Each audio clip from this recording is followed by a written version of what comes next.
Bonjour et bienvenue à la Botanique du Cœur, le podcast qui vous apprend à prendre soin de vos émotions comme on cultive un jardin, avec amour, patience et bienveillance. Alors aujourd'hui, je vous réserve la surprise de vous faire la lecture d'un de mes derniers livres que j'ai coécrit avec ma maman qui est apicultrice amatrice, et c'est un livre sur les abeilles. Ça s'appelle « Le secret de la ruche ».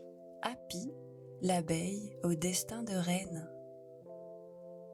Un livre tissé avec amour et complicité, fruit de l'union entre une mère apicultrice passionnée et sa fille, moi-même votre jardinière du cœur dévouée, pour vous emmener dans le fascinant monde des abeilles.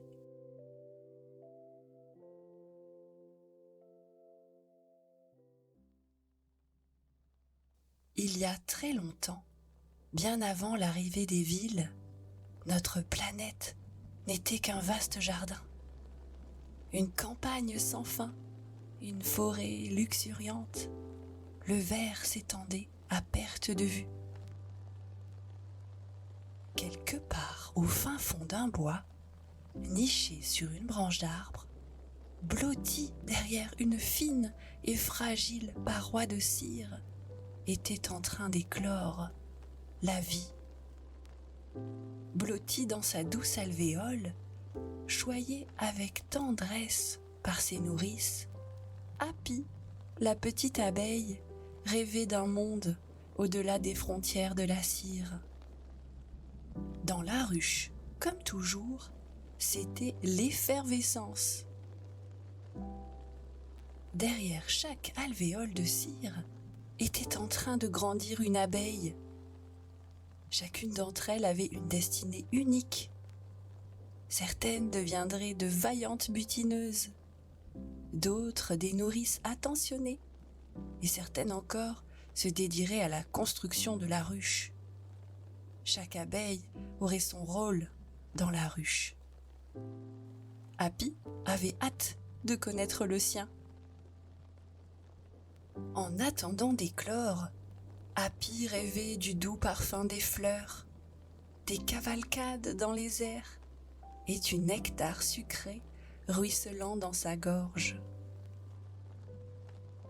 Immobile dans son abri de cire, Apis se transformait de jour en jour, passant de simples œufs à larves rêveuses. Elle était maintenant devenue nymphe. Un secret bien gardé se chuchotait dans la ruche. Et si une nouvelle reine était en train de naître?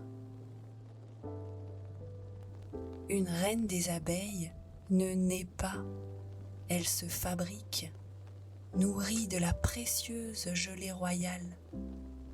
Apis ne le savait pas encore, mais elle aurait un grand destin.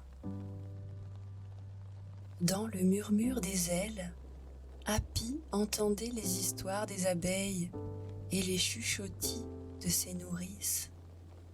Un jour, tu voleras sous le ciel infini, des champs de fleurs à perte de vue, tu verras. Un jour, tu nous sauveras toutes. Le grand jour était arrivé. Apis entendait le bourdonnement des abeilles devant son opercule. Elle sentait la chaleur des ailes battantes réchauffer son cocon.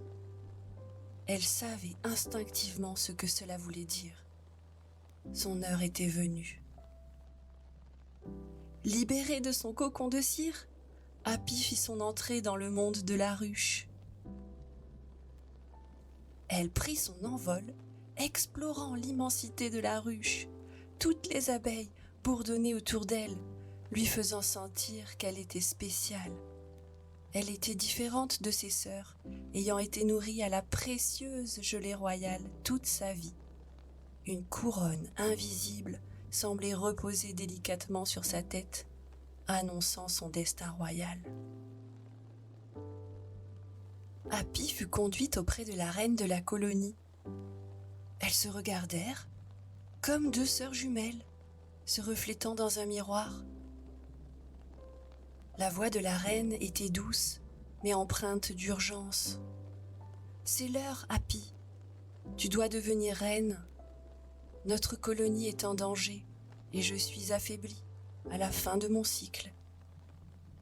Nous comptons sur toi pour nous sauver. » Les paroles de la reine résonnèrent dans le cœur d'Happy, lui confirmant le poids de sa destinée. Le lendemain, Happy fut appelé à l'extérieur de la ruche. Une suite de faux bourdons l'attendait, prêts à accompagner son vol nuptial. Après ce vol, ce serait Happy la nouvelle reine de la colonie. La peur l'envahit, mais une force plus grande qu'elle la poussa à s'élancer dans les airs. Emportée dans le tourbillon de la danse des faux bourdons, Happy sentit grandir une force en elle. Elle était la reine, le futur de la colonie. De retour à la ruche, elle fut accueillie par les acclamations joyeuses de ses sœurs. « Notre reine! Notre nouvelle reine !» s'exclamait-elle. Happy sentait son cœur déborder de fierté et d'amour. Mais cette joie de groupe ne fut que de courte durée. Reine Happy, désormais, connaissait la vérité. La ruche était en danger. Des frelons avaient élu domicile à proximité de la ruche et attaqué les abeilles, décimant leur nombre inlassablement. Jour après jour, la ruche dépérissait. Il était urgent de trouver un nouvel abri.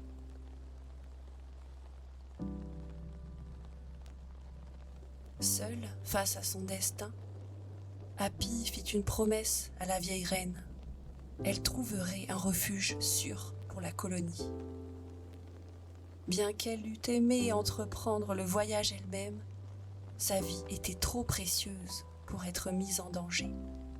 C'est pourquoi elle décida d'envoyer des éclaireuses à sa place, déterminée à veiller sur sa colonie et à les guider vers un avenir meilleur. Pourtant, elle aurait tant aimé faire ce voyage. Après de longues heures de recherche et de nombreuses éclaireuses égarées, une parvint avec une nouvelle réjouissante.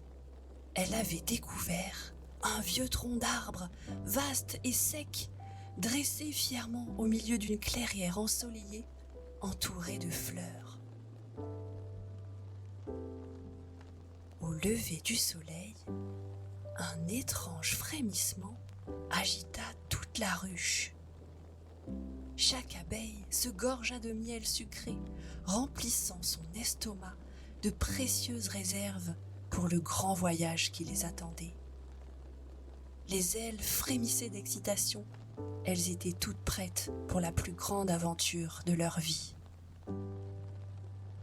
Dans un bourdonnement sonore, toute la colonie s'éleva dans le ciel, formant une nuée d'abeilles compactes, ressemblant à un nuage vivant.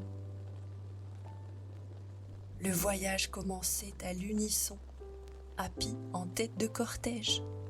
Elle allait enfin pouvoir voir les champs de fleurs dont elle avait tant rêvé.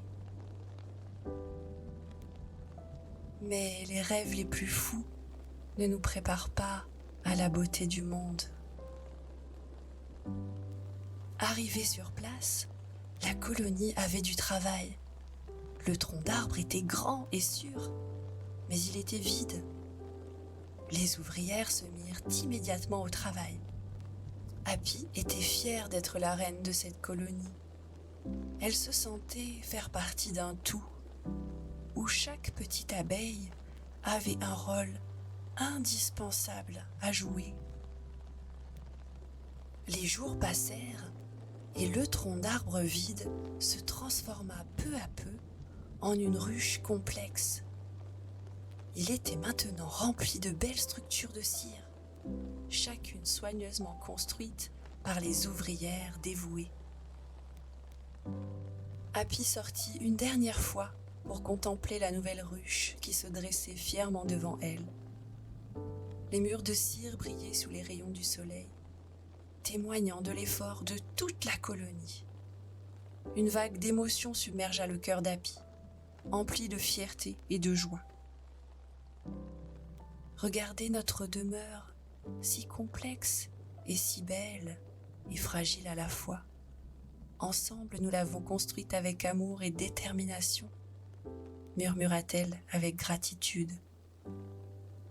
Il était maintenant temps de remplir cette ruche de vie. Happy devait maintenant se consacrer au rôle de sa vie, devenir la mère de la prochaine génération d'abeilles. Et c'est ainsi que commença le prochain chapitre de l'histoire d'Happy, la reine des abeilles. La suite de l'histoire d'Happy est une leçon pour nous tous. Elle nous montre l'importance du travail d'équipe, du dévouement et du courage. Et elle nous rappelle que sans les abeilles, notre monde serait très différent. Prenez soin des abeilles, car elles sont les gardiennes de notre terre, les gardiennes de la vie.